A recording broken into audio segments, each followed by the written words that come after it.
Hoje vamos trabalhar aqui textos fundamentais em que realmente nós podemos ver na obra de Freud, de forma expressa, explícita, né?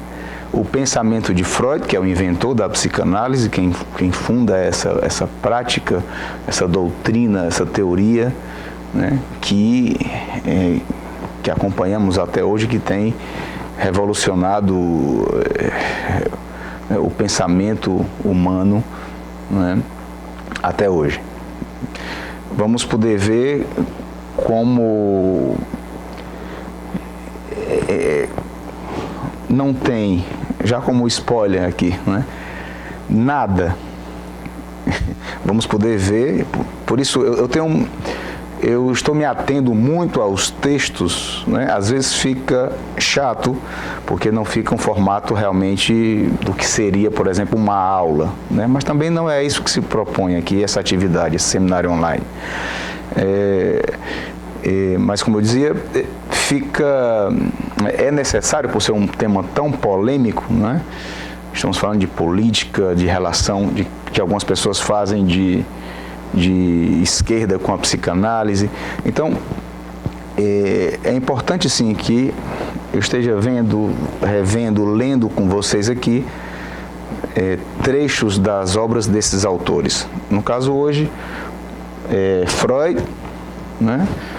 Em que vamos ver aqui duas obras importantíssimas para esse tema, que são uma carta, a primeira é uma carta que Freud escreve em resposta, né, a Einstein, Albert Einstein, né, e que está publicado como título, né, Por que a guerra? É uma pergunta. Essa carta é de 1932. E uma outra, no caso, não uma correspondência, mas uma obra, né, uma publicação sua, uma obra que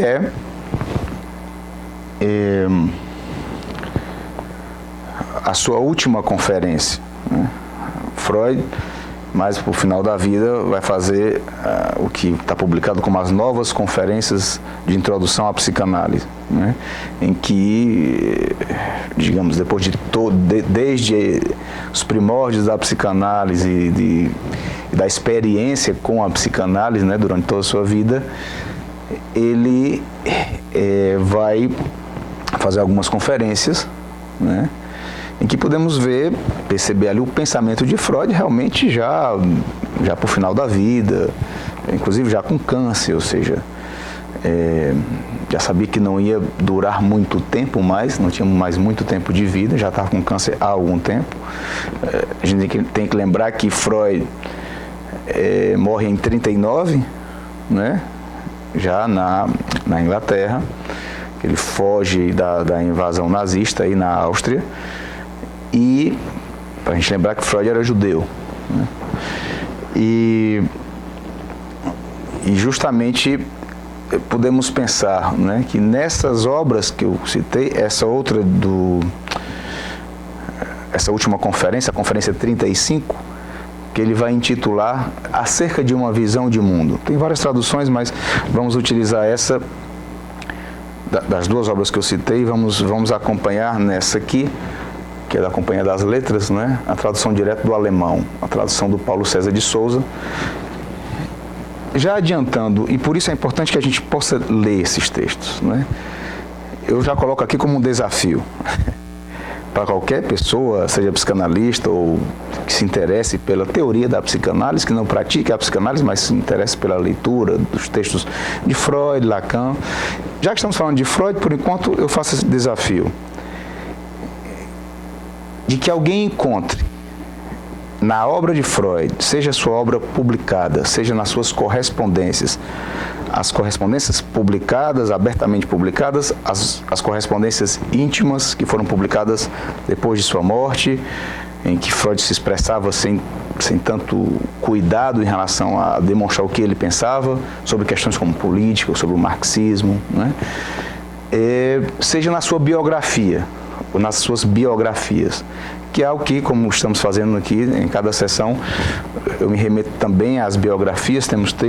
Três biografias digamos, mais reconhecidas, né, e de diferentes momentos também da história, né, uma do Ernest Jones, uma do Peter Gay e a mais recente da Elizabeth Fridnesco. Eu desafio, volto a dizer, que alguém me aponte, me mostre, leia para mim um parágrafo, eu não estou dizendo uma obra inteira não, só um parágrafo, em que Freud dê a entender que o seu pensamento, ou mais ainda, de que a psicanálise na sua teoria e na clínica, né, tenham alguma relação, por mais distante que seja, com o pensamento tanto da sua época, o pensamento de esquerda da sua época, né, fundamentado principalmente por essa obra de Karl Marx, que é o Manifesto Comunista, né, em todas as suas vertentes, as diferentes formas de socialismo na época, social-democracia, ou seja, eu desafio que alguém me mostre, né, os psicanalistas principalmente, eu lanço esse desafio, que deveriam ter uma leitura, até porque existem duas vertentes, né, que tratam dessa questão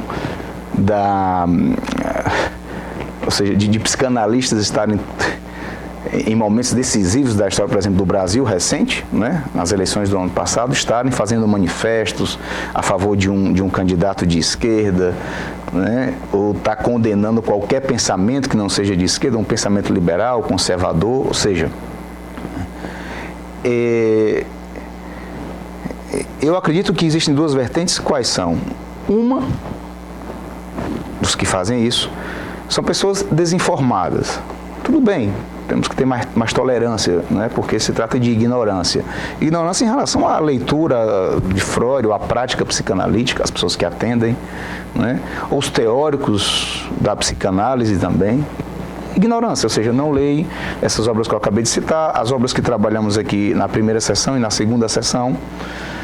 Essa é uma vertente. A outra que eu acho mais complicada, né, é a vertente dos desonestos intelectualmente, dos psicanalistas que atendem pessoas, né, que seguem o seu percurso de formação permanente na psicanálise, como deve ser, né, que se analisam, dão supervisão, né, e que praticam uma desonestidade intelectual, ou seja, sabem que não tem nada na obra de Freud, e depois vamos ver em Lacan também, né, que ratifique o seu posicionamento em se colocando, e pior, da forma mais desonesta intelectualmente, que é dentro de instituições psicanalíticas, inclusive reconhecidas, né? Pessoas que se prestaram o papel de fazerem manifestos, por exemplo, em 2018, para que as pessoas, manifestos para que, direto ou indiretamente, claro, não tem ninguém bobo, né, direcionasse a opinião pública ou das massas, que já é um papel mais complicado ainda de se pensar em que um psicanalista ou uma instituição psicanalística se preste a esse tipo de serviço, né, para o seu país, mas que se prestaram esse papel de dizer direta alguns manifestos, mais indiretamente outros, de que seria um absurdo, por exemplo, votar no candidato que ganhou as eleições, o Bolsonaro, e não votar no Haddad, né, que tem como vice a Manuela Dávila, do Partido Comunista do Brasil. Então, ou seja, é uma chapa radicalmente de esquerda. Então, lança esse desafio já no início dessa sessão. Quem quiser agora se pronunciar aqui na live, né, eu posso ler os textos, né, ou depois também, na próxima sessão, não tem problema, né, mas eu lanço com uma tranquilidade enorme, porque eu li os textos, né, e não seria desonesto intelectualmente. Como, por exemplo, eu seria se, digamos, eu me utilizasse da obra de Freud, né, para justificar, para ratificar, por exemplo, um pensamento que tivesse mais a ver com o liberalismo, tivesse mais a ver com o conservadorismo, né? Eu seria tão desonesto quanto. Então, não se trata disso. E última obra que eu citei aqui de Freud, essa conferência acerca de uma visão de mundo, é a obra de Freud que melhor que nos dá melhores condições, né, para trabalharmos isso, porque Freud vai falar diretamente o que pensava sobre o marxismo e sobre a experiência que estava acontecendo na época ali, né, na Rússia, a experiência comunista na Rússia. Antes de irmos para os textos aqui, como estamos sempre fazendo, eu proponho a vocês que depois, quando tiverem tempo, assistam. Existe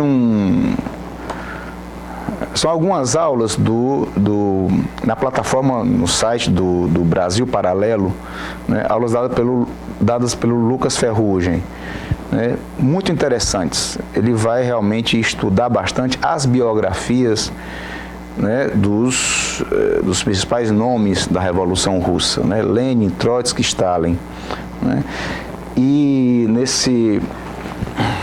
é um curso virtual lá, né, são 4 aulas, e o curso se chama Uma Breve História da Rússia. Nas aulas 2 e 3 desse curso é bem interessante para termos uma noção justamente desse período em que Freud escreve essas obras aqui, escreve essa carta para Einstein, né? É justamente os anos de 1932 e 1933. Nesse período, Stalin já estava praticamente com poder absoluto dentro do partido, né? Já tinha eliminado boa parte dos camaradas, né? A gente tem que lembrar que Lenin morre em 1924 e Trotsky é exilado, né? Então, o Stalin está nesse processo aí de se tornar o último, o único, né, legítimo líder da Revolução Russa. O que é importante pensarmos primeiramente aqui, muitas pessoas depois na escola de Frankfurt, por exemplo, que vamos ver isso depois nas próximas sessões, estamos seguindo cronologicamente essa questão tanto na psicanálise como no pensamento de esquerda, mas vamos ver que há uma tendência aí na escola de Frankfurt, né? A ideia, inclusive, da fundação da escola de Frankfurt tem a ver com essa noção de que Stalin, principalmente, ou seja, o stalinismo na Rússia não seria o que aqui realmente se propunha o comunismo desde essa obra fundamental, o Manifesto Comunista, ou o que fundamenta, né, o pensamento de Karl Marx, principalmente em O Capital. É importante pensarmos que entendermos que o que Stalin na realidade faz, né, que era a única maneira realmente que ele encontrou de sustentar o caos que se tornou a Rússia, ou seja, após a Revolução, foi justamente usar de todos os métodos os piores possíveis, inclusive proporcionando a fome como uma forma de extermínio. Né? As pessoas hoje em dia sempre lembram, né, claro, que é tão terrível quanto, né, do extermínio dos judeus nos campos de concentração, nas câmaras de gás, né? Mas nem lembram, ou talvez nem saibam, né, que Stalin, por exemplo, nesses anos em que Freud escreve essas 2 obras aí, a carta a Einstein e a conferência, no ano de 32, Stalin proporciona a morte por fome de 1.500.000 pessoas na Ucrânia. Eu não vou me alongar em como funcionava isso, porque sabe, o regime de cotas, que as pessoas tinham que produzir no campo, né? E só depois de exportar para a Rússia, né, tantas toneladas de alimento, os pequenos produtores, inclusive, é que elas teriam acesso à própria comida, né? Então, eu não vou entrar nesses detalhes, por isso vejam esse vídeo do Brasil Paralelo, que é interessantíssimo e bem embasado, ou seja, o Lucas Ferrugem não está tirando da cabeça dele, ele está documentado para falar sobre aquilo, né? Como é a nossa proposta aqui também. E em 1933 morrem 8 milhões de pessoas na Ucrânia. Ou seja, equivalia na época a 83% da população. Ou seja, morreu quase todo mundo em um país, né, para exportar comida para a Rússia. Nesse mesmo ano de 33 foi exportado 1 milhão, aliás, deixa eu ver como dado aqui, 1.800.000 toneladas de alimentos para a Rússia. Ou seja, o povo que produzia morreu de fome para alimentar a Rússia. Claro, a Rússia cercou a Ucrânia e determinou isso de forma ditatorial, claro, né? É aí que nascem também os gulags, né, que os alemães depois se inspiram para a construção, né, a estrutura dos campos de concentração nazistas, né? Na realidade, o que o Hitler faz, o que os nazistas fazem é, claro, dentro da estrutura que já existia dos gulags, eles incorporam uma forma mais eficaz, digamos, de matar mais, que é o gás, né, para a sua questão antissemita. Ou seja, realmente, essa é uma inovação, de acordo com a ideologia ariana, né, exterminar o judeu, né? Mas isso o Stalin já fazia nessa época, bem antes de Hitler, né? Um outro dado importante histórico, né? Hitler, o partido nazista, sobe democraticamente ao poder em 1933, esse mesmo ano aqui, que Stalin mata já 8 milhões de pessoas de fome na Ucrânia, né? Então, eu estou querendo situar vocês no período histórico que isso acontecia, né? Para que possamos ter uma noção do que impactava Freud. Claro, Freud era um cara informado, lia, estava por dentro do que acontecia na sua época, não é? E é importante que quando a gente vá para o texto de Freud, que a gente tenha uma noção do que acontecia na sua época e o que deve ter causado, né, ele a escrever essas coisas que escreveu. Só mais um dado antes de irmos para os textos, é que na realidade o Stalin, né, usa para ratificar a perseguição aos próprios compatriotas, ou seja, os campos de concentração em que mandavam não somente judeus, mas mandavam os inimigos da revolução, como eles chamavam, né? Chegou a milhões de pessoas também exiladas nos campos de concentração. Exiladas não, dentro da Rússia, na Sibéria, por exemplo, que era mais fácil matar porque o frio lá chega a 40 graus negativos, né? Então, dentro desse contexto aí, né, o Stalin se utilizou também, isso estou falando para refutar a ideia já que vamos trabalhar aqui da Escola de Frankfurt, de que o Stalin, digamos, tivesse desviado a causa comunista. Ele não desviou, ele seguiu a regra, né? Ele foi marxista, talvez um dos maiores marxistas, né? A noção, a obra de Marx, nós vamos poder ver melhor depois, já vimos algo no Manifesto Comunista, né? O materialismo dialético histórico de Hegel e Marx, ele segue à risca. Ou seja, é necessário fazer a revolução, né? A única forma, né, que é a supressão da propriedade privada, né, a abolição das classes, né, ou seja, a ditadura do proletariado. A única forma de fazer a revolução é essa, de mudar a natureza humana, digamos assim, né? Então, ele segue direitinho na cartilha de Marx, né, para justificar todas as atrocidades que fez. Pra vocês terem uma ideia, Hitler matou, acredito que 6 milhões de pessoas nos campos de concentração. A estimativa, que todos são de acordo, inclusive quem é contra a estimativa, né?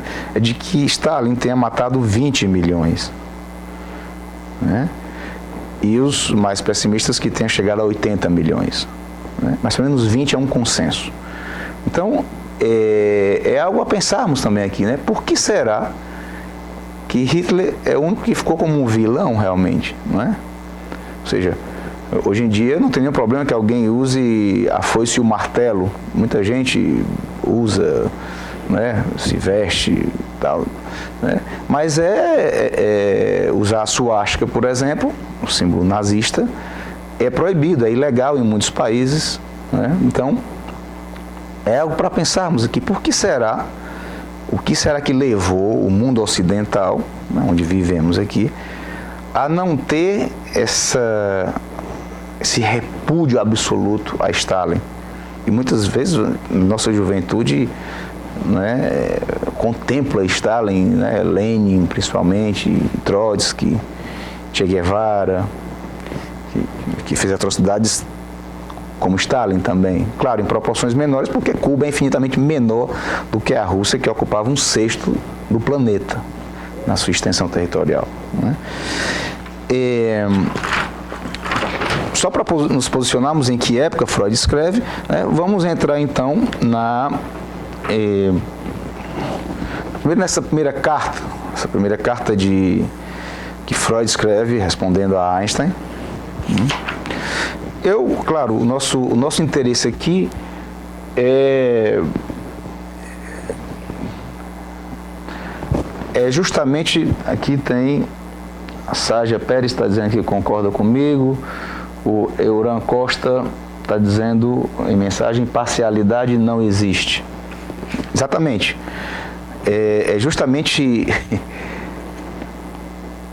a ideia de Freud, aproveitando a sua questão, Euran, né? Euran Costa, isso. É que a ideia de Freud, antecipando um pouco aqui, por causa da sua pergunta, o segundo texto que vamos ver aqui, é de que o que Freud poderia chamar, digamos assim, de imparcialidade, é o que talvez se aproxime mais da noção de Freud do que a ciência. Ou seja, no sentido de que não tem como ocupar, só adiantando um pouco, mas não tem como ter visões de mundo. Né? Isso não cabe à ciência, e ele colocava a psicanálise como uma ciência também. Né? Mas concordo, não há imparcialidade. A ideia é justamente que tudo que tem a ver com um posicionamento político, com um posicionamento ético, religioso, né, é parcial. Justamente. Né? O que acontece é que a psicanálise não vai nessa onda. Então é outra coisa. Por isso eu dizia agora há pouco que tão absurdo quanto, por exemplo, um psicanalista falar em nome da psicanálise para justificar um pensamento de esquerda, seria um analista da mesma forma falar para justificar um pensamento de direita ou de centro, do que quer que fosse. Né? Aí vai a noção de imparcialidade, que vamos ver melhor daqui a pouco nesse texto. Nessa conferência de Freud, né? Que é acerca de uma visão de mundo. Agora vamos na carta de Freud a Einstein. Eu peguei, claro, a nossa intenção aqui é trabalhar o tema do seminário online, né? Que é esse, de onde vem a crença de que a psicanálise é de esquerda, ou seja, a ideia não é trabalhar cada um dos textos, que aí seriam infinitas, ou pelo menos muitas sessões aqui para isso, desvirtuaria, né? O Euran está agradecendo, nada, Euran, disponha. A ideia é essa, que nós possamos interagir aqui, né, para que seja realmente não uma aula didática, no sentido que eu ensine a alguém algo, mas muito mais uma pesquisa, uma investigação que é mais interessante que seja feita, né, em conjunto, né? E não sozinho. Então eu marquei alguns trechos aqui que é importante ler. Por exemplo, nessa edição aqui da Companhia das Letras, na página 425. Tá. Bem, o forte sentimento que unia os cristãos, também não evitou que, durante o Renascimento, pequenos e grandes estados cristãos solicitassem a ajuda do sultão nas guerras que travaram entre si. E não existe, em nosso tempo, uma ideia a que possamos atribuir uma autoridade unificadora desse tipo. É evidente que os ideais nacionais que hoje vigoram entre os povos têm efeito contrário. Há pessoas que vaticinam que apenas a difusão geral do pensamento bolchevista, ou bolchevique, porá fim às guerras. Mas, em todo caso, atualmente estamos muito longe dessa meta e talvez ela fosse alcançada apenas após terríveis guerras civis.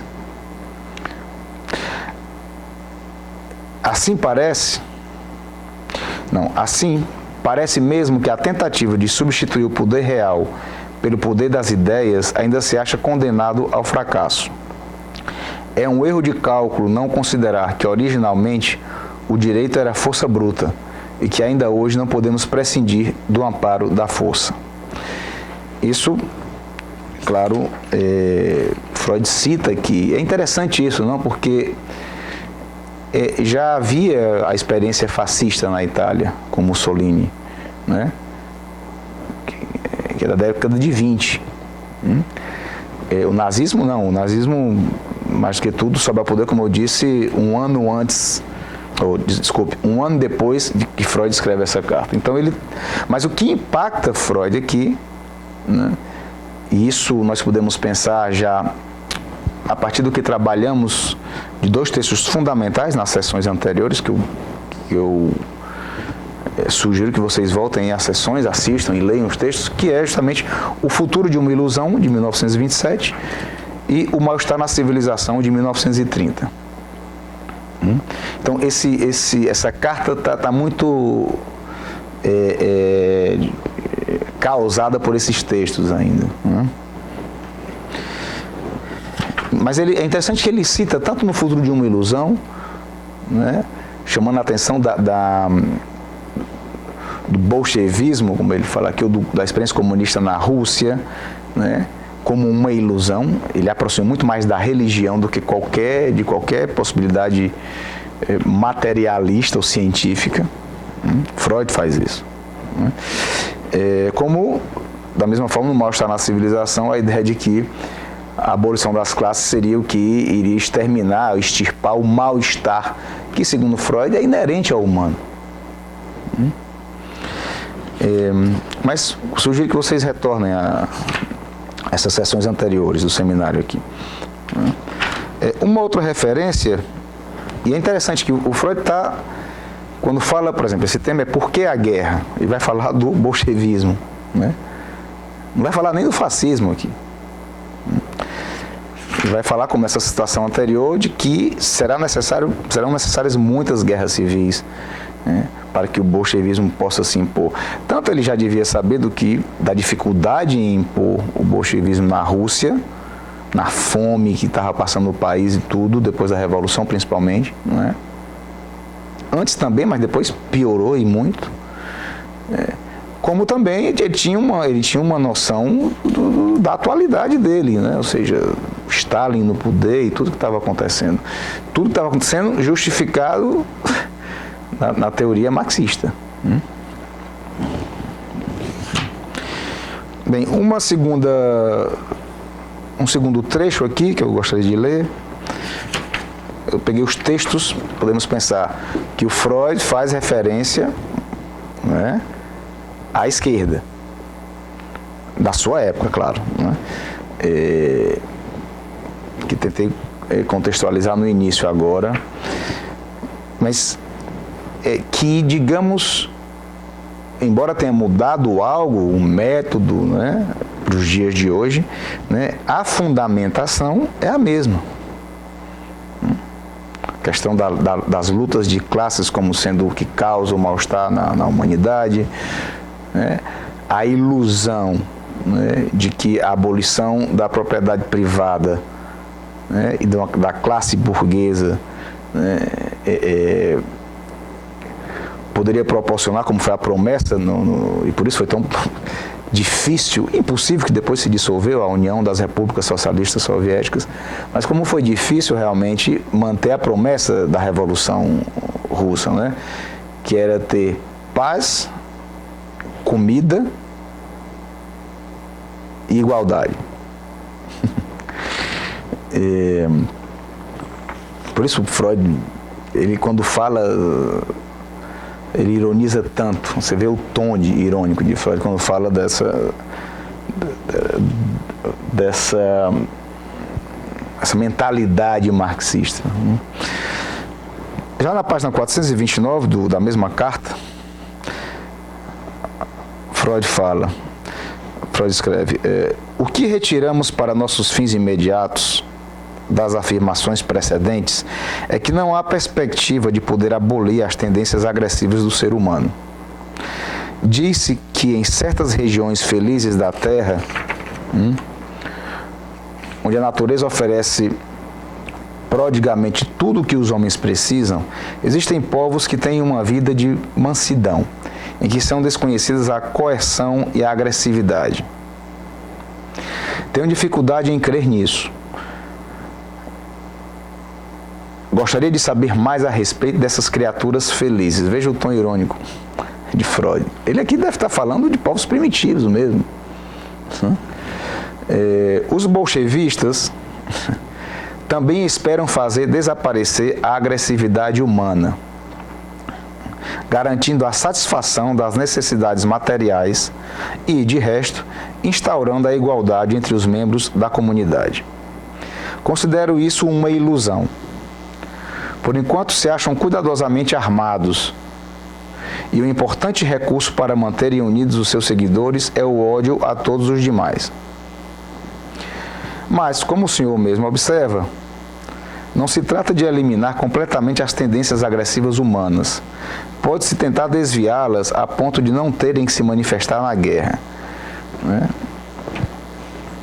Diz o senhor, no caso Einstein, né? É uma carta para Einstein. Então veja que Freud fala expressamente aqui, né? Ele relaciona o que já fez antes em O Futuro de uma Ilusão, né? Lá ele trabalha com mais detalhe, inclusive trechos do Manifesto do Partido Comunista de 1848, como vimos aqui. Então é inequívoca a noção de Freud, né? Não seria nem necessário, mas ainda assim é importante dizer, né? Quando eu falo isso, de forma alguma estou sequer insinuando que Freud tivesse uma posição política, digamos, sequer diferente, tipo, que ele acreditasse que um pensamento mais conservador, liberal, seria mais interessante. De forma alguma, né? Não é disso que se trata aqui. Não é puxar nada para a minha sardinha, digamos, né? É de outra coisa, é de percebermos que, na realidade, não há nada que justifique que a psicanálise, na sua teoria, na sua clínica, através dos pensadores principais, ou seja, do inventor da psicanálise, de quem, digamos, depois reinventa a psicanálise, que é o Lacan, né, que justifique isso, que analistas hoje em dia ficam pregando nos cantos. Porque, veja bem, eu volto a dizer antes que a gente vá para o outro texto, a questão não é que analistas se posicionem. O analista é gente também, vota, paga seus impostos, se preocupa com o futuro, com a economia, com tudo, né? Claro que cada analista tem o seu posicionamento político, ético, né? O que é absurdo não é isso. O que é absurdo é que analistas falem em nome da psicanálise, como se a psicanálise fosse uma visão de mundo e que eles pudessem utilizar disso para justificar a sua própria. Isso é que é absurdo. Isso é o que ficou evidente por parte de alguns psicanalistas e de instituições psicanalíticas, né? O que é mais absurdo ainda, porque aí temos que pensar que dentro dessas instituições... Então, a Tatiana Melis está dizendo exatamente, isso é o grande absurdo, mas o pior é que não compreendem que é essa a crítica. Viramos assim os discordantes, todos fascistas. interessante, não? Porque essa fala da Tatiana Meles justamente retrata isso que já está desde a época de Freud, já sabia disso, né? Vamos ver no trecho aqui. Eu faço questão de ir na letra de Freud, né? Porque senão pode ficar uma coisa, como é um tema polêmico, não é? Pode ficar uma coisa como se fosse uma interpretação minha, né? E por isso eu tenho que me ater tanto ao texto. E também porque é importantíssimo que a gente possa ler Freud. Vamos voltar aqui isso que a Tatiana falou.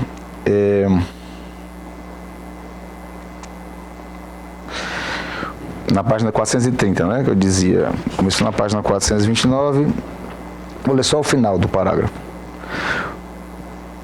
Ele disse que considera isso uma ilusão, né, o pensamento bolchevista, a Revolução Russa, né.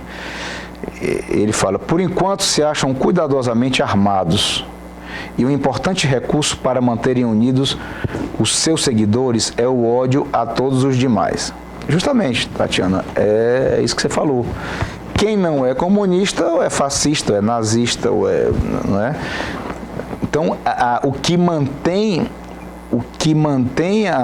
digamos, essas pessoas unidas é justamente o que Freud já falava desde sempre aqui. Inicialmente era o ódio à classe burguesa, né? Atualmente podemos dizer, atualizando, né? É o ódio a todo mundo que pensa diferente. E como é que você demonstra o ódio? É chamando de fascista, por exemplo, um colega psicanalista, né?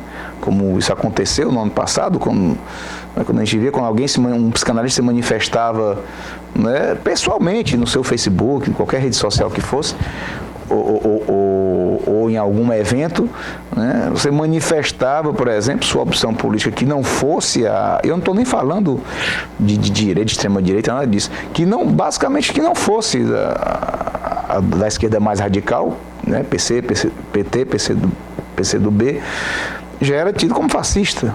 É justamente, né? E o interessante é que não percebem que na realidade o fascismo é um ramo do socialismo, né? Eu não sei se vocês sabem, mas a descrição do Partido Nazista é Partido Nacional Socialista dos Trabalhadores Alemães. Ou seja, ele é inspirado no que Stalin cria quando assume o poder mais absoluto na Rússia. Ou seja, Stalin não tinha a ambição que Trotsky tinha, por exemplo, que talvez Lenin também, né, com a Internacional Comunista, de que fosse a visão de mundo realmente para o mundo todo. Ele tinha como uma visão de mundo, mas para o seu povo, né? O povo que se identificava ali com sua língua, com seu sangue, com a sua cultura, né? Embora tenha imposto também essa cultura para os outros países que dominou na Segunda Guerra principalmente, mas isso vem depois. Estamos ainda em 32, 33. Então ele faz o que? Ele funda o nacionalsocialismo, que é o título que é do partido nazista, não é?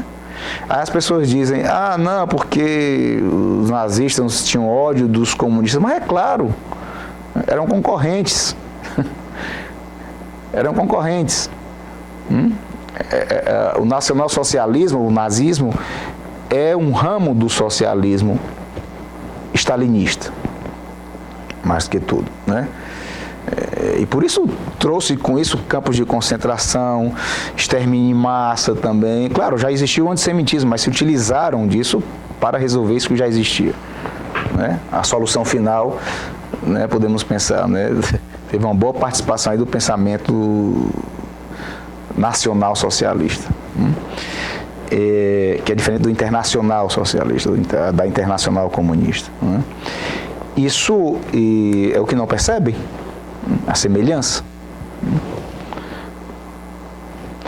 A Tatiana também pergunta, como você vê esse fenômeno, Ayrton? Você acredita que seja apenas para eleger aqueles nos quais a turma, entre aspas, acredita, ou teria mais algo aí? Olha, a minha leitura, acho que você está se referindo à atualidade, né, o que aconteceu ano passado, se não, me corrija, por favor, é que é bem mais complicado, né, do que apenas essa ideia, porque para mim, algumas pessoas realmente acreditam nisso. Ou seja, é da ordem da ilusão mesmo. O que faz mais difícil a coisa, porque uma coisa é você só ter a má intenção, não é? Outra é funcionar como massa, né? Massa de manobra, e é muito complicado você pensar também, não que os psicanalistas sejam seres superiores, não é isso, mas que analistas também, como estudantes universitários, sejam utilizados como massa de manobra, isso é mais absurdo ainda, né? Por quê? Porque deveriam estar advertidos. Eu não estou falando porque leem, não. Leem a teoria psicanalítica, mas porque fazem análise, né? Deveriam estar advertidos de que não tem como se utilizar da psicanálise para impor uma visão de mundo, simplesmente porque ela não é, nem tem como ser, né? Já para introduzir a conferência, a última conferência de Freud, né, que é de 1933, né, acerca de uma visão de mundo. É a primeira questão que Freud coloca, né? Vamos ver aqui.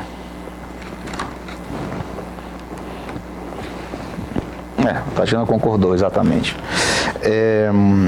Lembrando para quem está entrando agora na live que do meu lado aqui, por isso eu fico olhando de lado, tem uma televisão em que eu posso ver as mensagens, né, em tempo real. Então, caso alguém queira fazer uma intervenção, tudo que for colocado aqui eu vou ler, independente do que seja, certo? Só peço desculpa se passar muito rápido e eu não conseguir ler, mas a ideia é que eu leia, né, e a partir daí possa articular com o texto que estamos vendo aqui. Veja só o que Freud, né, o que justifica ele escrever essa conferência.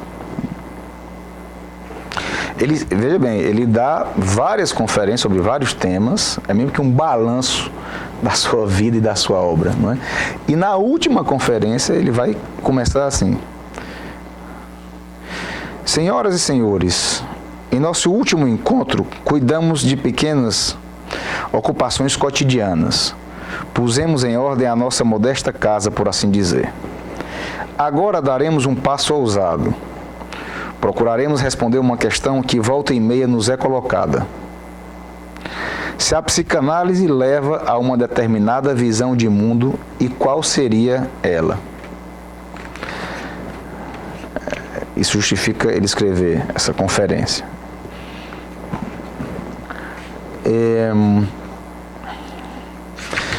Nessa conferência eu marquei vários trechos aqui também que nós vamos ter que acompanhar para entendermos bem, pelo menos tentarmos interpretar aqui o que é que Freud pensava, por exemplo, do que é o tema do nosso seminário online, né? Que relação poderia haver entre uma coisa e outra, entre esquerda e psicanálise?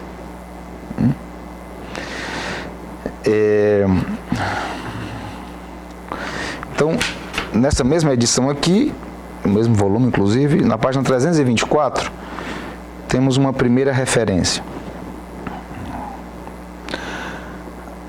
As exigências relativas a uma visão de mundo têm apenas uma base afetiva.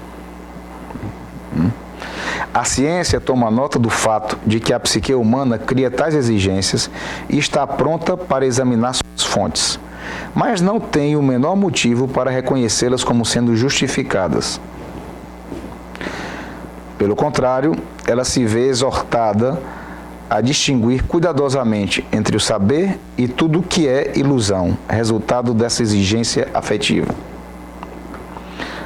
Só concluindo, no final do outro parágrafo, pois desse modo seriam abertos os caminhos que conduzem ao domínio da psicose, seja ela individual ou de massa, e seriam subtraídas valiosas energias dos esforços que se voltam para a realidade, a fim de nela satisfazer, na medida do possível, desejos e necessidades. Bem, aqui, a Vanusa Ataíde.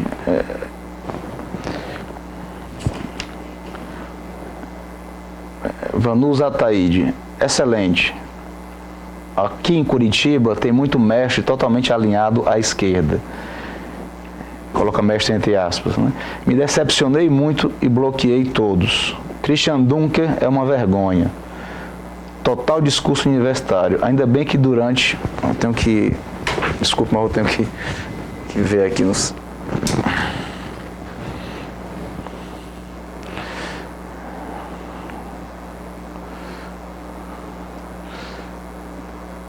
Eu peço que vocês mandem comentários, ainda que sejam mais pausados, menores, porque senão não tem como abrir aqui. Só um minuto. Continuando. Ainda bem que durante a faculdade isso não foi explícito. Caso contrário, eu divergiria totalmente e seria uma rebelde excluída. A ética da psicanálise é a ética do inconsciente. Obrigado por esse trabalho. Antes disso, o Euran Costa, né? Bem, professor, entendo sua crítica. Achei demasiada interessante. Todavia, quando se fala em imparcialidade, de qual imparcialidade estamos falando? Imparcialidade para quem e de quem? Por exemplo, se levarmos em consideração a forma que se manifesta o aparelho psíquico de Jair Bolsonaro, de seu discurso que exterioriza um pensamento que ronda o inconsciente da sociedade brasileira. Uma sociedade criada à base de sangue, escravidão e segregação de menos favorecidos. Quando alguém se sente representado pela fala de ódio do presidente, um analista que versasse sobre ela, mostrando o que subjaz no pensamento do indivíduo, deflagrando os pontos perigosos, estaria não sendo imparcial?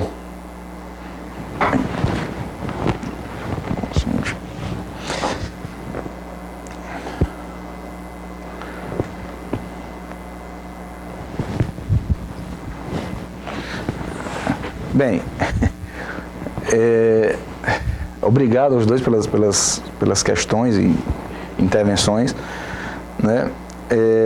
Eu só peço que, se possível, vocês coloquem um pouco menor cada mensagem, porque senão eu tenho que tirar o celular, entendeu? Do suporte, para poder ler toda a mensagem. Se puderem colocar tipo em 3 linhas, acho que até 4 linhas dá para eu ler diretamente aqui na televisão.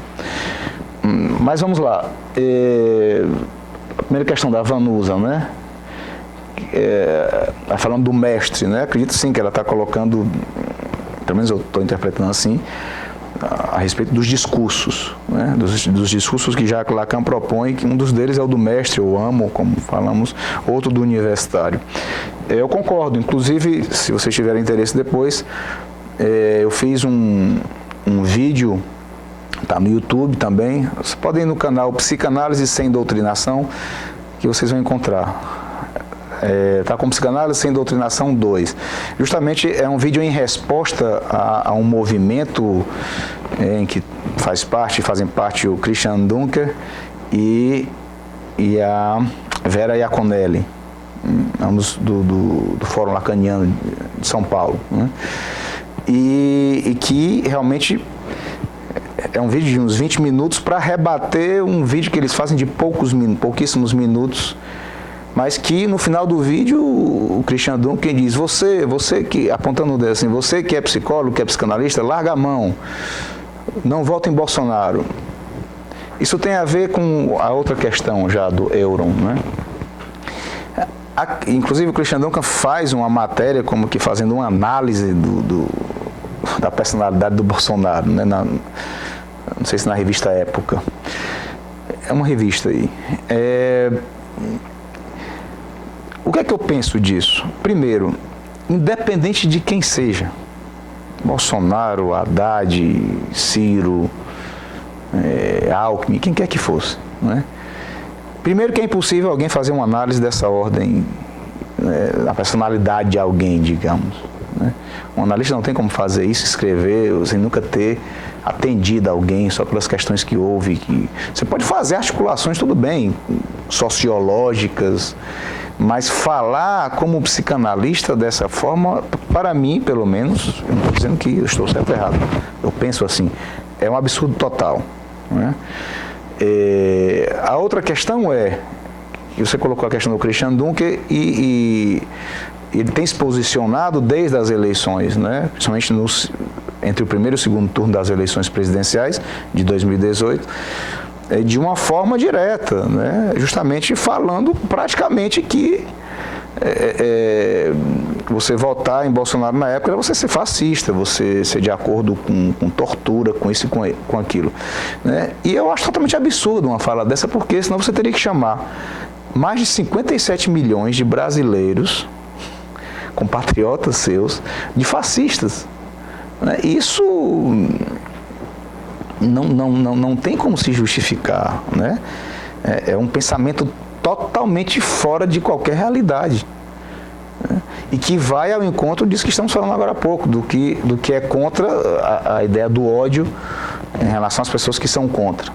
Não que não tenha ódio também de outras pessoas que votaram em Bolsonaro, de outros também que tenham ódio pelo PT, claro que tem. Né?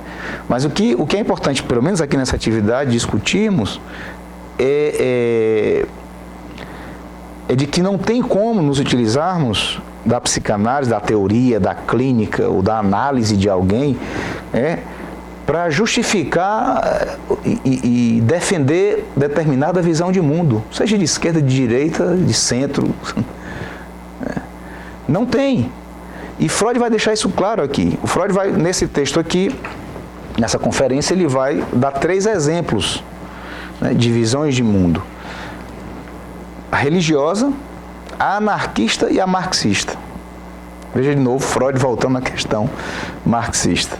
Né? Não fala da fascista. Acho que Freud tinha a noção de que um era, de alguma forma, uma ramificação do outro. Talvez ele fale do marxismo mais como uma questão... Eu falo no sentido do que os fins justificam os meios, né? Mais nesse sentido. A questão da ditadura, da imposição de uma verdade, de uma ilusão. Por exemplo, no nazismo, a ideia da raça ariana superior, né? No comunismo, a ideia da ditadura do proletariado, da extinção das classes. Ou seja, o que eu estou falando aqui, segundo Freud, de visões de mundo ou de ilusões. O que Freud distanciava da psicanálise como ciência, distanciava das ciências e principalmente da psicanálise, que era a que ele tinha inventado. Né?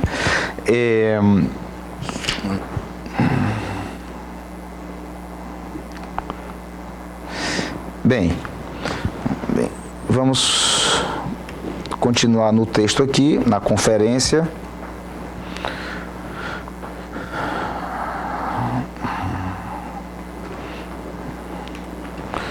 Ver um outro texto que tem a ver com a nossa temática aqui.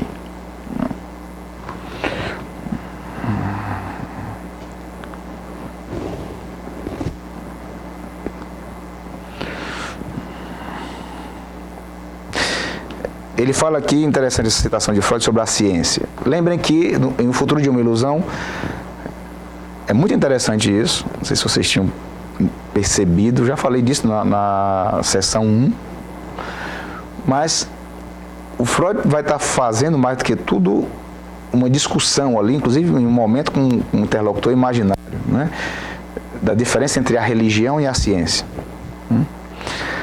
E, claro que não é por acaso, ele coloca de novo aí a experiência comunista na Rússia, em vários trechos dessa obra. Ou seja, aproximando não, equivalendo a uma religião.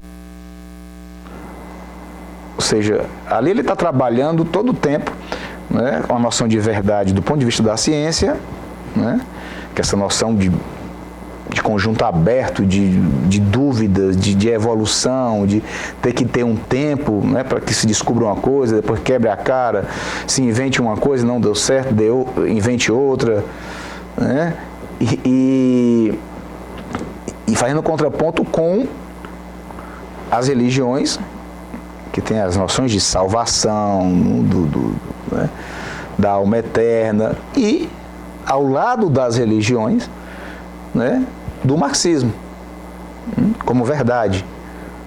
O que está, principalmente, o que Freud teve acesso, e a gente percebe pelos trechos no seu trabalho, ele vai citando o Manifesto Comunista, de 1848. Né? Então, nós vemos ali que, por exemplo, hoje em dia, é muito interessante também isso, que todo marxista diz: Deus me livre de acreditar em Deus. Né? Vou fazer uma brincadeira. Mas é interessante, né, que Freud coloque o marxismo, né, equivalendo a uma religião, como ilusão. Não que tenha o Deus, não é isso. Mas como ilusão. A sua relação com a verdade, digamos. Né? Ou seja, se distancia totalmente da noção de ciência, da psicanálise, consequentemente.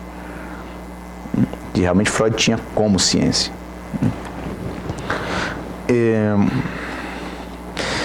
Isso fica mais fácil a gente ver aqui na conferência acerca de uma visão de mundo, né? Na página 343.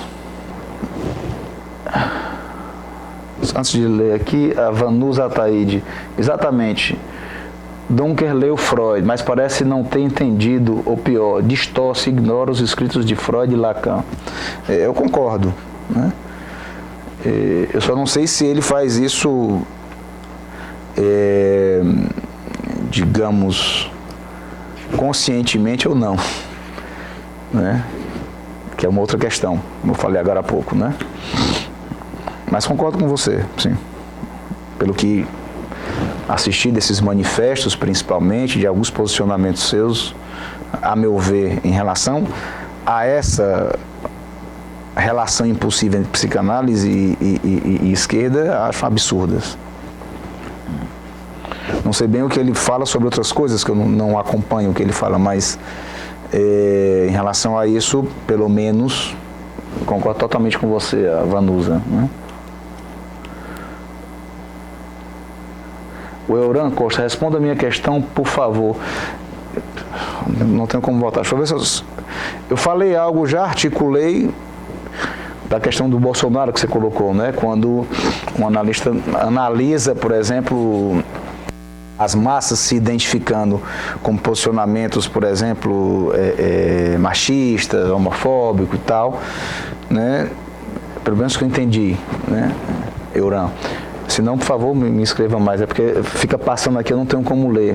Se você puder fazer mais curto, te agradeço. O que eu posso te falar disso é que não tem como... Primeiro, eu já respondi, em relação à análise de alguém, tipo, a psicanálise, um analista analisar o comportamento de alguém pelo que vê da sua biografia, digamos, e fazer uma análise psicanalítica disso, e pior, colocar isso como uma advertência para as massas, para o povo, né? Porque quando você coloca isso dessa forma, primeiro você não está sendo honesto intelectualmente, quero dizer, né? É dessa desonestidade que eu estou falando. Se você se diz psicanalista e se utiliza disso com esse fim, né, não está sendo honesto por quê? Porque é impossível. Agora, se você está fazendo isso de forma consciente ou não, são outros 500, né? Agora, não tem como se utilizar da teoria psicanalítica ou da análise do comportamento de alguém, né, para tomar partido, ou para fazer oposição, ou seja, utilizar a psicanálise para isso é uma aberração. E é uma pena que os psicanalistas dessas instituições, que eu sei que não são todos, né, eu não sei bem como foi decidido isso, se foi votado, esses manifestos, não sei se você acompanhou, né, manifesto pela democracia, manifesto, ou seja, psicanalistas pela democracia, né, que justamente não estavam sendo democráticos, ou seja, porque estava impondo, dizendo praticamente que, olha, quem é psicanalista não pode votar em Bolsonaro. né? Então, só para pensarmos aqui, uma coisa bem lógica, bem prática, um cálculo simples, né? Temos que dizer, se estivermos de acordo com esses analistas, inclusive o Duncan, que falou expressamente, não precisam acreditar em mim, podem ver lá no YouTube, certo? É Psicanalistas pela Democracia, o movimento lá. Temos que pensar, então, que dos mais de 57 milhões de eleitores que votaram em Bolsonaro, não votaram no Haddad, pela razão que seja, nenhum deles pode ser psicanalista. Só pode ser psicanalista os que votaram, ou seja, não sei bem, não lembro agora, os 40 e tantos milhões de eleitores que votaram no Haddad, na Manuela Dávila, né?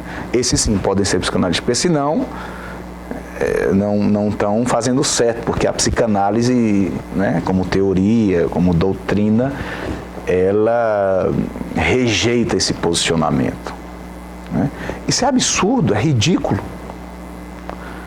E eu espero que um dia as instituições que assinaram esses manifestos, os membros dessas instituições, ou que não estiveram de acordo, ou por alguma razão, porque eu sei que é difícil se posicionar dentro de uma instituição, não é? Já passei por isso também, mas espero que um dia possam tomar a voz, né? Falar disso e ver o quão absurdo foi. Bem,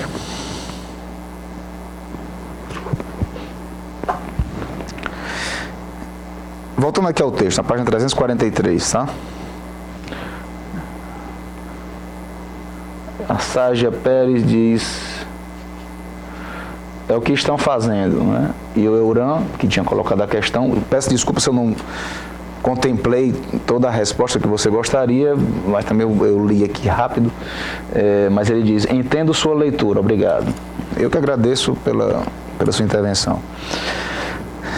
Bem, essa página aqui, 343. O caminho da ciência é mesmo assim lento, hesitante, laborioso. Freud está, nessa conferência, distanciando o pensamento científico da ideia de visão de mundo. Que podemos também, Euran, usando palavras, falando de imparcialidade. Ele está colocando a ciência como imparcial. E a psicanálise como imparcial. Aí volto a dizer que cada analista, obviamente, por ser uma pessoa, né, seja parcial, né, tem as suas escolhas políticas, religiosas, éticas, sexuais, né, isso é óbvio, né? Mas o que Freud está colocando aqui, o pensamento psicanalítico, o pensamento da teoria psicanalítica, o pensamento científico, é que não pode ser parcial.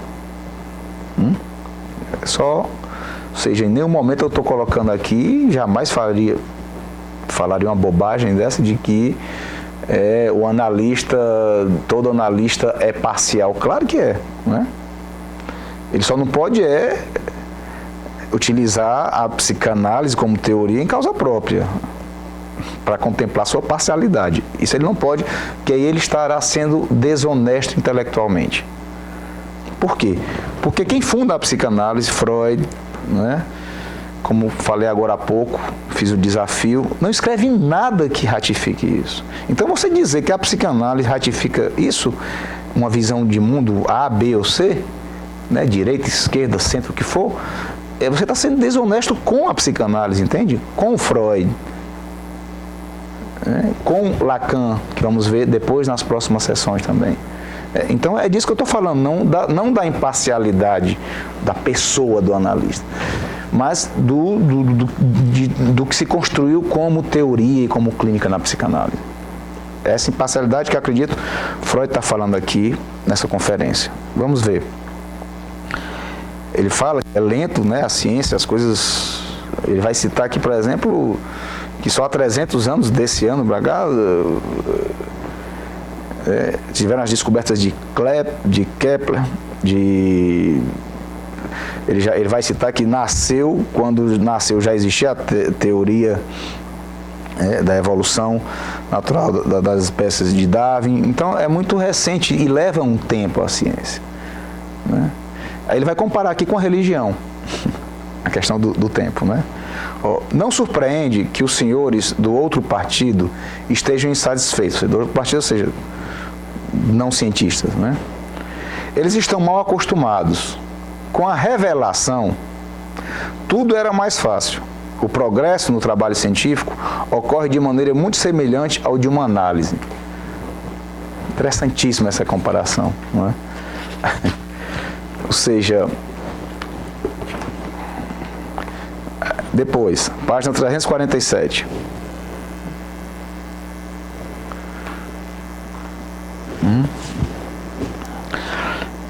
Não estou certo de compreender corretamente essas teses. Ele fala aqui, ele já entra aqui na terceira visão de mundo que ele vai trabalhar aqui, que é o marxismo, né? Eu não vou falar do anarquismo, sai do nosso propósito aqui. Ele fala da religião, que ele fala bem melhor em outros textos, como Futuro de uma Ilusão, né? E vou para essa terceira forma, essa terceira visão de mundo, que é o marxismo, né? Ele vai falar da questão, né, das descobertas, né, no campo da estrutura econômica, feitas por Marx e tal, por Karl Marx. Ele está falando aqui, seguramente, não só mais do Manifesto Comunista, mas também de alguma leitura que tenha feito do Capital, que é onde realmente Marx vai desenvolver suas ideias econômicas, né? E de outros textos também, claro, mas Capital por ser uma obra, digamos, a principal obra de Marx, né? Ele diz que não está certo em compreender corretamente essas teses marxistas, e elas também não parecem, a opinião de Freud, materialistas. Interessante isso. Mas antes um precipitado da obscura filosofia de Hegel, cuja escola Marx também frequentou. Né? Ou seja, por isso que eu digo, ele não via a leitura que Freud tinha do marxismo, do pensamento marxista, que é o que fundamenta o comunismo, né? Ele não considerava materialista. Você dizer isso para um marxista é mesmo matar, né? Porque a coisa não tem negócio de Deus, nem a questão é o materialismo, não tem negócio de outras ideologias, ideologia burguesa, isso tudo tem que ser suprimido, né? A questão é a igualdade, a abolição da propriedade privada, as classes, ou seja, é uma ilusão. Podemos dizer aqui com Freud que o marxista pensa que é materialista, mas está iludido. Por quê? Porque aí nós vamos ver aqui, né, a aproximação que Freud vai fazendo do marxismo da religião. Vocês não tem nada de materialista. Página 349. A força do marxismo não está, evidentemente, em sua concepção da história ou nas predições do futuro que nela se baseiam.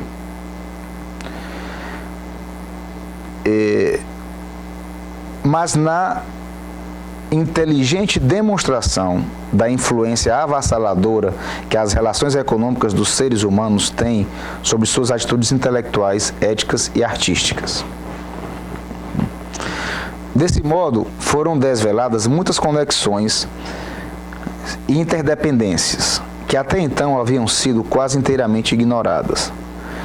Mas não se pode supor que os motivos econômicos sejam os únicos que determinam o comportamento dos homens na sociedade. Já o fato evidente de que pessoas, raças e povos diversos comportam-se diversamente nas mesmas condições econômicas exclui o domínio único dos fatores econômicos. Não se compreende como podem ser omitidos fatores psicológicos quando se trata de reações de seres humanos vivos, pois não apenas esses fatores já estavam envolvidos na criação de tais relações econômicas, mas também sob o domínio delas as pessoas não podem senão pôr os seus instintos originais em ação, ou as suas pulsões originais em ação. Sua pulsão, o instinto de autoconservação, sua agressividade, sua necessidade de amor, seu impulso a obter prazer e evitar o desprazer. Ou seja, o que é que Freud está dizendo aqui? Pelo menos eu interpreto. é que é muito reducionista o pensamento marxista. É ligado ao... como se tudo fosse de ordem material, econômica. Né? As pessoas não, o psiquismo das pessoas não fosse afetado por outras coisas, de outras ordens. Né? Fica mais fácil entender o que o Marx fala que já vimos aqui, né? No Manifesto do Partido Comunista, mais conhecido como Manifesto Comunista, quando ele vai falar da necessidade de suprimir, por exemplo, a família, não é? De que a autoridade do homem na família é algo ligado à noção da burguesia, isso tem que ser extinto. Então, é como se as relações fossem todas determinadas pelo fator econômico somente, material. Né? Mas é que Freud coloca, né? Por ser uma ilusão pensar assim, né? Os marxistas não são nada materialistas. Vejam a inteligência de Freud, a sacada de Freud aí.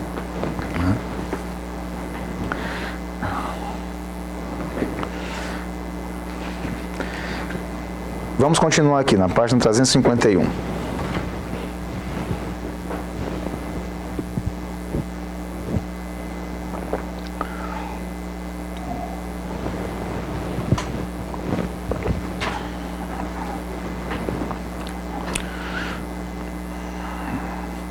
A recém-adquirida compreensão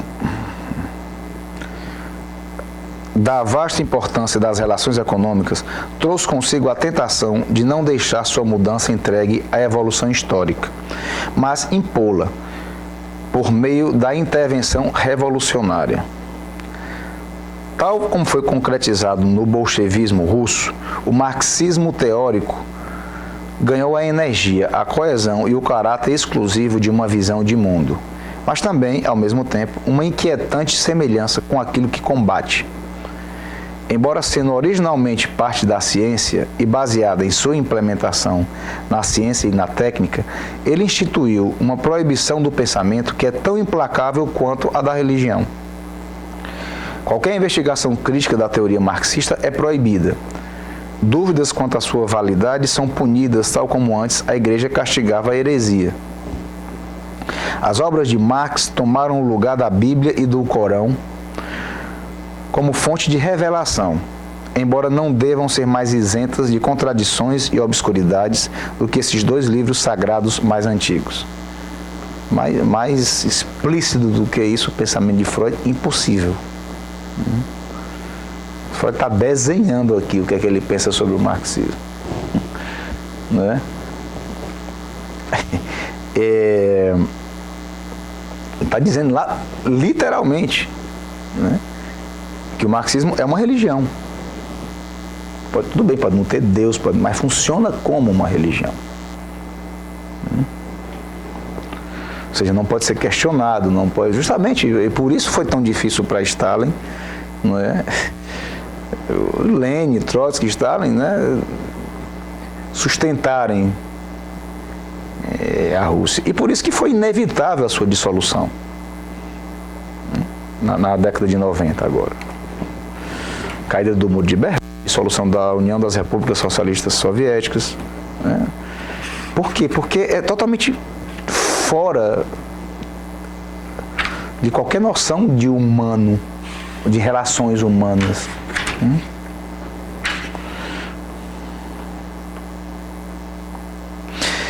Na página 352, esses trechos que eu escolhi aqui, realmente nós temos que ler na íntegra, porque para que não fique uma coisa como se fosse uma leitura minha, né? Uma interpretação minha. É importante que cada um que está aqui faça essa interpretação, né? E que, se possível, se tiver interesse, vá no texto, leia toda a conferência, para ver realmente que não tem, porque eu estou pegando trechos que, claro, eu estou pegando mais trechos que tem a ver com essa noção da relação de psicanálise e esquerda que tentam fazer, né? Mas se você ler na íntegra essa conferência, a carta de Freud a Fliess, de Freud a Einstein, você vê que realmente cada vez mais Freud vai ratificando esse pensamento, né? Esse distanciamento da psicanálise de qualquer visão de mundo. E o interessante é que ele vai bater, como nos outros textos que eu falei das sessões anteriores, No marxismo, a experiência comunista na Rússia, né? Ele sequer vai falar de outras experiências. Pessoal, hoje a ciência não está ajudando muito. Teve uma queda de energia, que mudou o horário totalmente e está caindo a conexão com a internet. Deve ter talvez alguma relação com essa queda de energia. Mas vamos seguir aqui. Desconectou também a internet. Eu reativei a live. Vamos ver aí se o pessoal que estava conectado e intervindo retorna. Porque é muito importante essa interlocução. Na realidade é o que fundamenta essa atividade, né? Bem, continuando aqui na página 352. Então, se alguém puder dar um ok aí em relação ao som.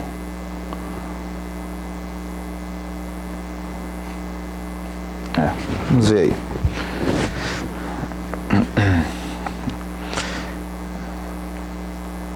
É Freud, né? Não há dúvida sobre qual será a resposta do bolchevismo a essas objeções. As objeções que eram feitas em relação, né, ao pensamento de Marx. Né? Ele dirá: enquanto os homens não forem transformados em sua natureza, será preciso utilizar os meios que hoje têm efeito sobre eles. Não é possível dispensar a coerção na sua educação, a proibição do pensamento, o emprego da violência até o derramamento de sangue, e sem despertar neles aquelas ilusões, não se obteria que se sujeitassem a essa coerção. Isso é o que Freud está dizendo que um bolchevista responderia se alguém objetasse, ou seja, o pensamento marxista, né, sendo colocado em prática na Rússia, desde 1917. Então, Freud, não sei se Freud já sabia aqui dos campos de concentração, os gulags, dos 8 milhões de mortos em 1933, que é o ano dessa conferência. Não sei se Freud já estava a par disso, mas se não estava, ele está sendo um visionário aqui, porque é exatamente o que aconteceu. Sob o governo do Partido Comunista, liderado por Stalin. Ou seja, a ditadura do proletariado, que é essa ditadura aqui, quiseram impor no Brasil, na década de 60 aqui, e que teve a ver com a implantação do regime militar aqui, né? Então veja que esses acontecimentos históricos que eu falava no início da sessão e articulando agora com o pensamento de Freud, isso se mantém, não é que acabou não. Se mantém hoje, por exemplo, o que é interessante isso, não é? As atrocidades cometidas pelos comunistas na história do mundo, ainda existirem os partidos comunistas, é uma coisa a se pensar. Enquanto o partido nazista é proibido, podemos pensar talvez que um partido fascista, mas o comunista pode. Não é? Interessante, ou seja, pensarmos o que justifica isso. Não é? Porque, se tratando de barbaridade, é a mesma ou maior. Na página seguinte, há também homens de ação, inabaláveis em suas convicções, impermeáveis à dúvida, insensíveis ao sofrimento dos outros, quando estes se acham no caminho de seus propósitos. Devemos a homens assim a grandiosa tentativa de implantar uma nova ordem desse tipo, realizada atualmente na Rússia. Mais categórico do que o Freud está sendo aqui, impossível, né? Ele está se referindo aqui, acredito, já a Stalin, mais do que tudo, né? Claro, Lenin, Trotsky, Stalin pensavam mais ou menos do mesmo jeito, né? Como o Stalin é mais contemporâneo dessa conferência, talvez esteja falando mais de Stalin já. Continuando. No tempo em que grandes nações declaram esperar a salvação meramente do apego à religiosidade cristã, a subversão na Rússia aparece, não obstante todas as particularidades desagradáveis, como o anúncio de um futuro melhor. De novo, a relação com a religião. Infelizmente, nem nossas dúvidas, nem a fanática crença dos outros fornecem qualquer indicação sobre o resultado do experimento. O futuro dirá. Talvez ele venha a mostrar que a tentativa foi prematura, que uma profunda alteração da ordem social tem pouca perspectiva de sucesso, enquanto novas descobertas não intensificarem nosso domínio da natureza, tornando assim mais fácil a satisfação das nossas necessidades. Claro, de novo usa a ironia, né, Freud, e vamos ver a conclusão aqui, que é na última página, página 354, onde ele conclui a sua última conferência. Então diz Freud: senhoras e senhores, para finalizar, deixe-me resumir o que tinha a dizer sobre a relação da psicanálise com uma visão de mundo. A psicanálise não é capaz, penso eu, de criar uma visão de mundo que lhe seja própria. Ela não necessita de uma, é parte da ciência e pode se filiar à visão de mundo científica.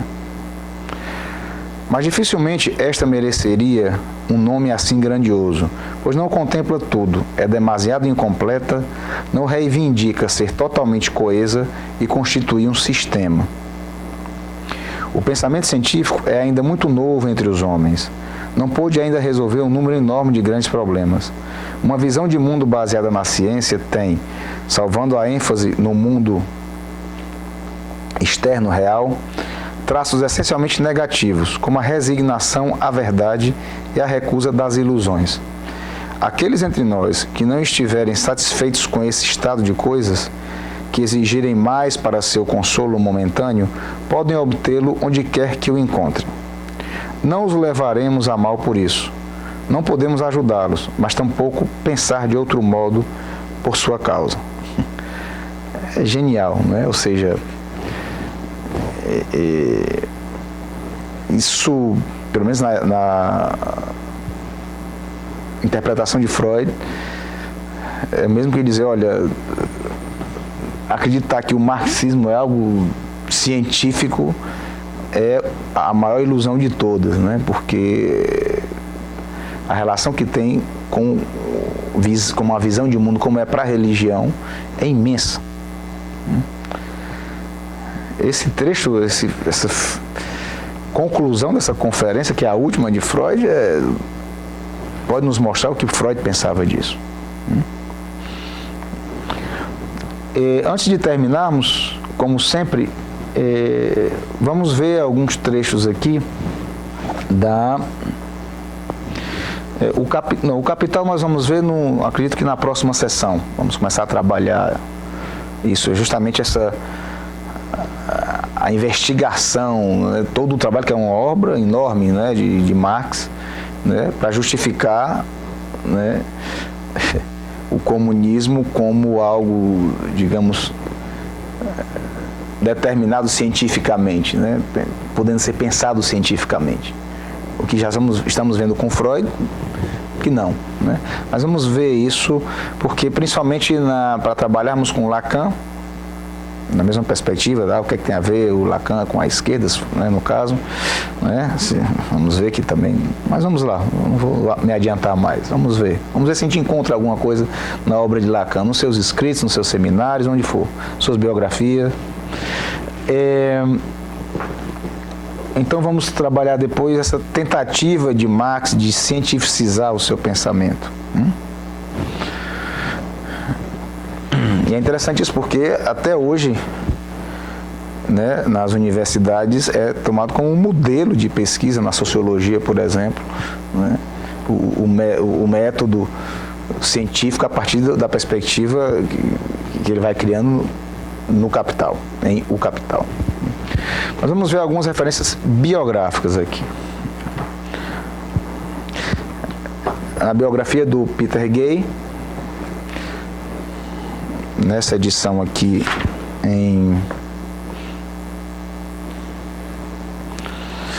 na página 595. Bem, nessa página aqui, o Peter Gay, né, esse biógrafo de Freud, está falando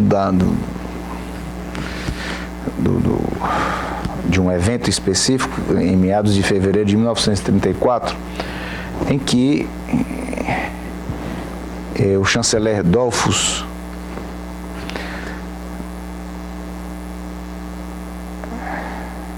ele reprime uma greve política em Viena, liderada pelos socialistas, né, pelo Partido Socialista da Áustria. Ele reprime com todas as forças ao seu comando, né? Então, isso aqui, na realidade, tem alguns trechos, citações da correspondência de Freud com duas pessoas.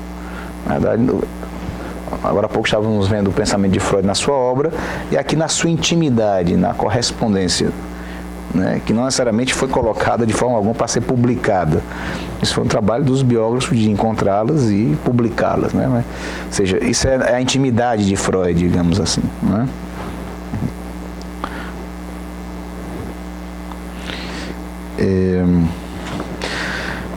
Com essa repressão dos socialistas, né, por parte do chanceler na época, né, ele vai dizer, Freud, né, lamentava as vítimas, mas um tanto friamente.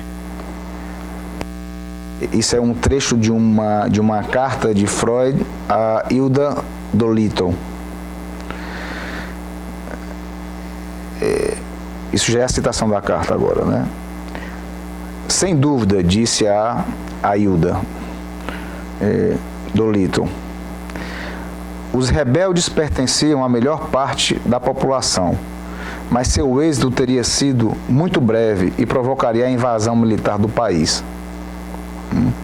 Além disso, eram bolcheviques, e eu não espero nenhuma salvação do comunismo. Assim não podíamos dar nossa simpatia a nenhum dos lados que combatiam. Ele escreveu cáustico ao filho Ernst. Já uma carta ao filho, uma carta de Freud ao seu filho. Naturalmente, os vencedores agora são os heróis e os salvadores da ordem sagrada, e os outros rebeldes impudentes.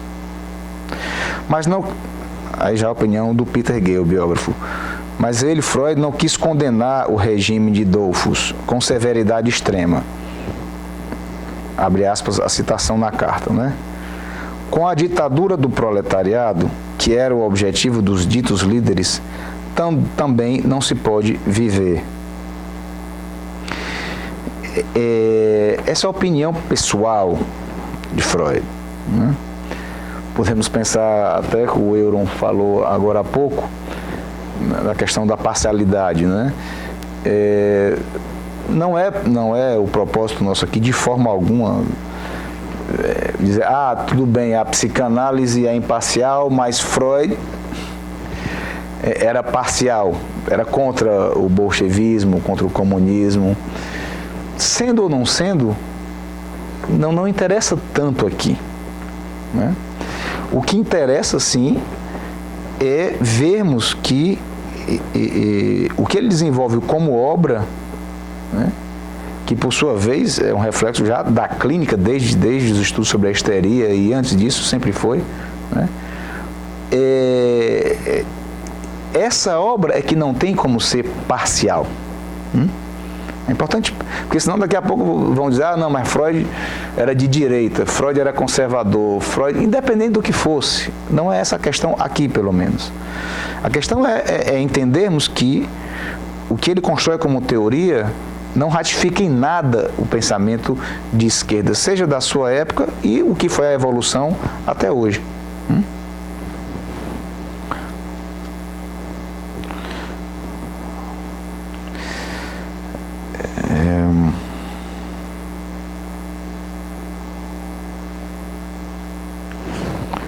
Porque ele está falando aqui da possibilidade de um fascismo moderado na Áustria, né? Isso é em 1934, ou seja, um ano depois, essa correspondência é de um ano depois dessa conferência, acerca de uma visão de mundo. Veja que a gente está seguindo a cronologia. Mas também serve para a gente ver em outro espaço, ou seja, que é na sua intimidade, o que Freud achava disso.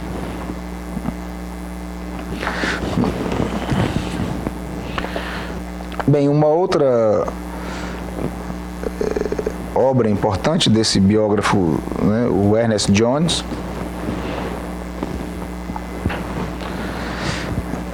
eu marquei também alguns trechos.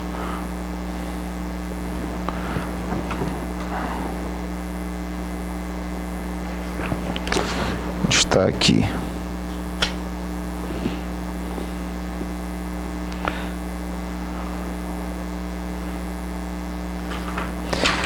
Que na realidade eu até já vi isso numa sessão anterior, mas tem a ver com, claro, com tudo que a gente está vendo aqui tem a ver com o tema, mas nessa biografia, na página 339, eu até já li com vocês aqui nas sessões anteriores, mas eu vou retomar porque tem tudo a ver com essas obras que estamos vendo de Freud também agora, que é, na realidade aqui, já é, tá, obrigado, na realidade aqui já é uma leitura de outras, não é explicitamente, não são citações de correspondências de Freud, ou seja, não podemos dizer que é o pensamento de Freud, temos que ser, né, honestos aqui, né? São pensadores da sua época e, por sua vez, claro, a leitura também do biógrafo seu, o Ernest Jones. Mas vamos ler o trecho.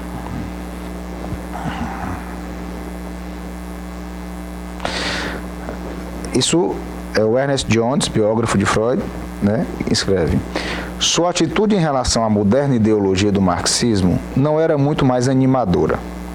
Seu humanismo levava-o a não gostar da violência e da crueldade aparentemente inseparáveis do marxismo, e seu senso realista o levava a desconfiar profundamente do idealismo marxista. Tudo isso foi bem expresso na observação que ele me fez e que citei anteriormente.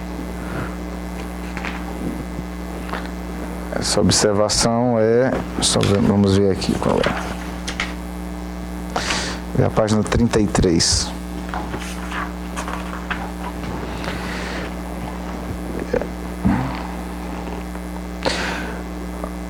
Remete a essa página, a observação dele, né, em uma nota de rodapé.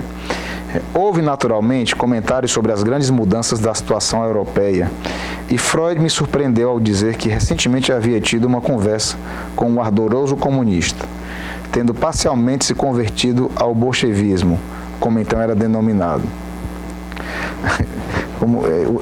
A ironia de Freud é constante, né? Foram informado de que o advento do bolchevismo resultaria em alguns anos de miséria e caos, mas que a estes se seguiriam paz, prosperidade e felicidade universais. Freud acrescentou: eu disse a ele que acreditava na primeira metade. Genial, né? Ou seja, a primeira metade seria necessário alguns anos de miséria e caos, né? Isso Freud acreditava, até porque estava vivenciando isso, né? Estava tendo informações, né, acerca disso, né? Mas a segunda parte, que seria, se seguiriam depois disso, desses anos de miséria e caos, paz, prosperidade e felicidade universais. Essa parte Freud não acreditava. É muito interessante isso, porque vemos aqui o Freud conseguia ser irônico mesmo dentro do desastre que foi essa experiência, né? E que ainda hoje tem consequências para o mundo, né? Bem menos, hoje se resume, que Coreia do Norte, Cuba, ou seja, países pequenos, populações mínimas, né? Tirando a China, claro, né? Mas a China, digamos, caminha para por aceitar de alguma forma, né, o capitalismo, não quem não aceitou teve que se dissolver, né? A China ainda consegue, de alguma forma, mesmo com vários problemas sociais, né? Ainda tenta, né, de alguma forma, e por isso que está entre as economias maiores, as maiores economias do mundo, justamente porque se afastou, aí podemos sim dizer, se afastou do pensamento marxista, né, e se aproximou do capitalismo. Senão já teria se extinto também como comunismo há muito tempo. Então é um comunismo diferente, digamos, disso tudo que vemos aqui, né, que aconteceu na Rússia. Embora na China tenha tido atrocidades da mesma ordem, inclusive em relação à fome, né? Extermínio por meio da fome também aconteceu na China, né? Mas o que eu quero dizer é que talvez o que faz com que ela sobreviva, o regime sobreviva nesse país ainda, né, seja justamente a abertura que começou a ter em relação à economia, né? Bem, era isso que eu queria trazer para vocês hoje, e nós vamos nos reunir novamente dia 26 de outubro, das 10h30 da manhã, meio-dia. Espero que não aconteça outro blackout na energia e conexão e tudo como foi hoje, né, para que a gente comece pontualmente às 10h30 da manhã. Eu gostaria muito que vocês continuassem participando, convidassem outras pessoas que se interessem pelo tema, né, porque a razão de ser dessa atividade, desse seminário online, como o próprio nome já diz, é que a gente possa, digamos, trocar ideias aqui em tempo real, né? No caso aqui, através das mensagens. A Tatiana está agradecendo, obrigado novamente pela empreitada, Ayrton, vamos juntos. E pessoas que se interessarem, eu diria até que seria muito interessante que membros de instituições que assinaram manifestos, né, em outubro do ano passado, de 2018, seria interessantíssimo que pudessem acompanhar, não é minha acompanhar a leitura que sugerimos aqui. Não é necessariamente acompanhar o que eu penso, né, mas acompanhar essa leitura para poderem ter uma leitura própria, singular, e poder dar voz a essa leitura dentro das suas instituições, né? Porque senão, acredito que a psicanálise está sendo ameaçada, né, de não ser mais psicanálise, né? De existirem instituições que fiquem funcionando prioritariamente a partir do discurso do universitário, do mestre, né, e que o discurso do analista e o discurso do analisante, ou da histérica, como Lacan propõe, né, sejam colocados em segundo plano. É um problema muito sério esse, porque nós estamos falando da formação do psicanalista, essa formação permanente, né? E se você pensa que o que rege a transmissão, no caso o ensino aí da psicanálise nessas instituições, é a partir do discurso universitário, nós temos que questionar a formação desses analistas. Ou seja, não tem como pensar, não tem como se conceber, a partir pelo menos da leitura que fazemos de Jacques Lacan, né? Por isso eu estou falando desses discursos, porque é da obra do Lacan, principalmente do seminário Avesso da Psicanálise, seminário 17, não tem como pensar a formação do analista baseada nesses discursos. Ou seja, não tem como, não é uma questão que é uma formação melhor ou pior. Não tem como pensar qualquer formação. Porque não é por aí que passa a formação de um psicanalista. Então, obrigado a vocês que me acompanharam hoje aqui, mesmo com os percalços, os problemas que tivemos aqui de energia e conexão. E dia 26 de outubro, às 10h30 da manhã, estamos juntos aqui de novo. Um abraço, até lá.